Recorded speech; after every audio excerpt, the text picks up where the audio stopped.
తెలంగాణ రాష్ట్రంలో నిన్న జరిగినటువంటి డిఎస్సి పరీక్ష నిర్వహణలో బ్లైండ్ పిల్లలకి ఇబ్బంది జరిగిందని ఉస్మానియా యూనివర్సిటీ రిజబుల్ జేఏసీ నాయకులు చంద్రశేఖర్ యాదవ్ మాట్లాడుతూ బ్లైండ్ పిల్లలు ఎగ్జామ్ రాయడానికి సహాయం చేసే స్క్రైబ్ ని 10వ తరగతి చదివే పిల్లలకు ఇవ్వడంతో డిఎస్సి ఎగ్జామ్ రాసే బ్లైండ్ పిల్లలు చాలా ఇబ్బంది పడడం జరిగింది.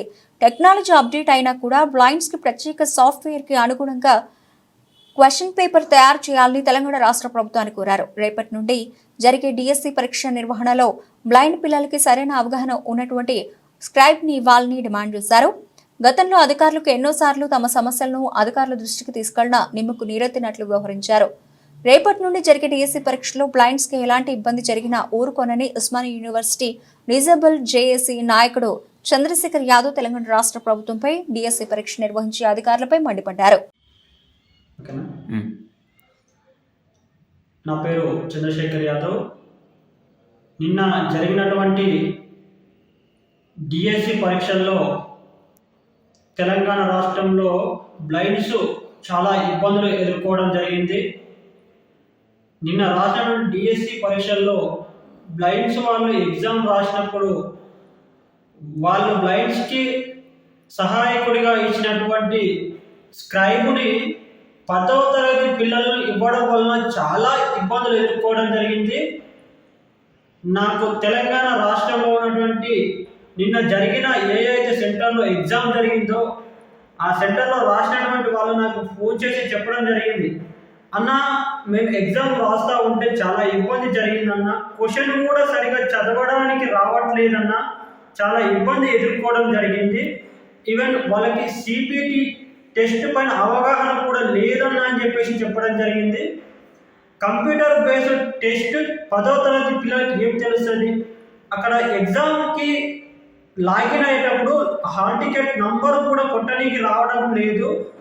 లెక్చరర్లు ఇన్విజిలేటర్లు వచ్చి అక్కడ ఎంట్రీ చేయడం జరిగింది. క్వశ్చన్ కూడా సరిగా చదవడానికి రావడం లేదు. అంటే బ్లైండ్స్ వాళ్ళు ఎగ్జామ్ రాసేటప్పుడు ఒక 2 రోజుల ముందు కానీ 3 రోజుల ముందు కానీ ఈ స్క్రైబ్ మీకు వస్తూ ఉన్నాడు అని చెప్పేసి స్క్రైబ్ని ఎగ్జామ్ రాసే వాళ్ళకి ఆస్పిరెంట్కి ఇద్దరికి కనెక్ట్ చేయాల్సిందిగా ఉన్నది ఆల్రెడీ, కానీ కనెక్ట్ చేయడం లేదు. ఎగ్జామ్కి పోయిన తర్వాత 10 నిమిషాల తర్వాత ఎగ్జామ్ రాసే ఆస్పిరెంట్ పోయి ఎగ్జామ్ సెంటర్లో కూర్చున్న 10 నుంచి 15 నిమిషాల తర్వాత స్క్రైబ్ అనేది రావడం జరుగుతుంది. అంటే స్క్రైబ్ ఎట్లా ఉంటాడు, ఏంది మనకు అర్థమవుతుందా లేదా వీళ్ళు అడిగి తెలుసుకుందామంటే కూడా లేదు. ఇలా తెలుగు కూడా సరిగా చదవడానికి రాలేదని చెప్పడం జరిగింది. తెలంగాణ రాష్ట్రంలో విద్యాశాఖ అధికారులకి నేను ఒకటే చెప్తా ఉన్నా, నిన్న డిఎస్సి నిర్వహించినటువంటి బోర్డుకి కూడా నేను ఒకటే చెప్తా ఉన్నా, నిన్నటి అయిపోయింది. ఆగస్టు 5వ తారీఖు వరకు డిఎస్సి పరీక్షలు అనేవి జరుగుతూ ఉన్నాయి. ఈ యొక్క రేపటి నుంచి జరిగే పరీక్షల్లో కూడా బ్లైండ్స్కి కరెక్ట్గా అవగాహన ఉన్నటువంటి వ్యక్తులని స్క్రైబ్గా అరేంజ్ చేయాలని చెప్పేసి నేను తెలంగాణ రాష్ట్ర ప్రభుత్వాన్ని డిమాండ్ చేస్తూ ఉన్నా. అదేవిధంగా ఏ ఒక్క బ్లైండ్కి కూడా అన్యాయం జరిగినా ఊరుకునే ప్రసక్తి లేదని చెప్పేసి నేను తెలియజేస్తా ఉన్నాను. ఈ సందర్భంగా నేను ఒకటే చెప్పదలుచుకున్నా ఉన్నా, ఇలా మేము స్క్రైబ్ విషయంలో ఎవరికి డిజబుల్ కమిషనర్కి లెటర్ ఇవ్వడం జరిగింది గత 4-5 నెలల క్రితము.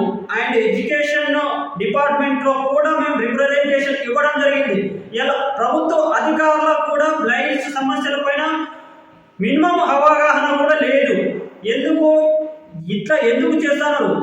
స్క్రైబ్ అనే వ్యక్తులను కరెక్ట్గా అరేంజ్ చేయాలి, ఇలాంటి ఇబ్బందులు కూడా ఎదుర్కోవద్దు, వారికి అనుగుణంగా స్క్రైబ్ ఇవ్వాలి అని చెప్పేసి నేను తెలంగాణ రాష్ట్ర ప్రభుత్వాన్ని డిమాండ్ చేస్తా ఉన్నా. రేపటి నుంచి జరగబోయే పరీక్షల్లో కూడా వాళ్ళకి మినిమం అవగాహన లేకుండా 10వ తరగతి పిల్లలు ఇస్తే మాత్రం ఊరుకునే ప్రసక్తే లేదు.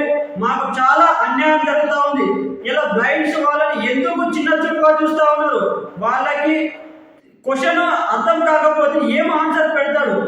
నేను ఇంకొక చెప్తా ఉన్నా తెలంగాణ రాష్ట్ర ప్రభుత్వానికి, మాకు ఎన్విడిఏ జాస్ ప్రత్యేక సాఫ్ట్వేర్ ఉన్నాయి. ఈ ప్రత్యేక సాఫ్ట్వేర్కు అనుగుణంగా క్వశ్చన్ పేపర్ రెడీ చేయండి.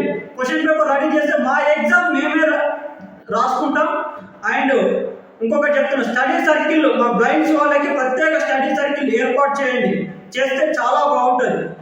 ఇలా ఇట్లాంటి తరుణంలో ఏంటంటే చాలా ఇబ్బందులు ఎదుర్కొంటారు, స్క్రైబ్ విషయంలో చాలా ఇబ్బందులు ఎదుర్కొంటూ చాలా ప్రాబ్లమ్స్ అవుతా ఉన్నాయి. తెలంగాణ రాష్ట్ర ప్రభుత్వాన్ని నేను ఒకటే చెప్పదలుచుకున్నా, ఈ యొక్క బ్లైండ్స్ పిల్లలకి రేపటి నుంచి జరిగే ఎగ్జామ్స్లో కరెక్ట్గా మినిమం అవగాహన ఉన్న వాళ్ళని ఇవ్వాలని చెప్పేసి తెలంగాణ రాష్ట్ర ప్రభుత్వాన్ని డిమాండ్ చేస్తా ఉన్నా. అదేవిధంగా డిఎస్సి నిర్వహించే అధికారులకు కూడా నేను చెప్తా ఉన్నా, రేపటి నుంచి జరిగే ఎగ్జామ్స్లో కరెక్ట్గా నిర్వహించకపోతే మా బ్లైండ్స్ పిల్లలకి ఎలాంటి అన్యాయం జరిగినా ఊరుకునే ప్రసక్తి లేదని చెప్పేసి తెలంగాణ రాష్ట్ర ప్రభుత్వాన్ని డిమాండ్ చేస్తా ఉన్నాను.